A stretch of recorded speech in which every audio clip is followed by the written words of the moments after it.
प्राचीन भारत की भूमि पर, जहां आध्यात्मिकता हर सांस में बसती है, एक युवा साधक ने ऐसा सफर तय किया जिसने उसकी आत्मा को परखा और उसे मानवता से परे ले गया।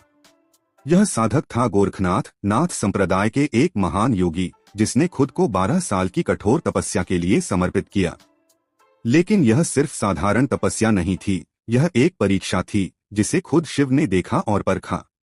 जब गोरखनाथ ने अपने गुरु मत्स्येंद्रनाथ से दीक्षा ली तो उन्होंने प्रण किया कि वह अपनी आध्यात्मिक यात्रा को नई ऊंचाइयों तक लेकर जाएंगे।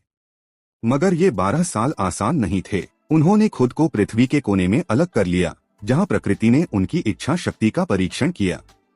पहली चुनौती, मौसम की क्रूरता। सर्दियों की भयंकर ठंड ने उन्हें जमा दिया। गर्मी की प्रचंड धूप ने उनके शरीर को झुलसा दिया। बरसात के तूफान ने उनकी तपस्थली को जलमग्न कर दिया, लेकिन वह अडिग रहे। हर दिन उन्होंने अपनी तपस्या को और कठोर बना लिया। दूसरी चुनौती, भूख और प्यास।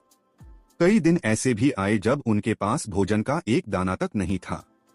वह अपने शरीर की भूख से लड़ते रहे, अपने ध्यान और शक्ति पर निर्भर रहते हुए। तीसरी चुनौती, प्रलोभन। यह परीक्षा सिर्फ बाहरी नहीं थी, बल्कि अंदरूनी भी। प्राचीन ग्रंथों के अनुसार उन्हें ऐसे प्रलोभनों का सामना करना पड़ा जो उनकी तपस्या को तोड़ने का प्रयास करते रहे। लेकिन उन्होंने अपनी इच्छा शक्ति को कभी कमजोर नहीं पड़ने दिया। रहस्यमय घटनाएं। इन 12 सालों में गोरखनाथ की तपस्थली पर कई अद्भुत घटनाएं हुई।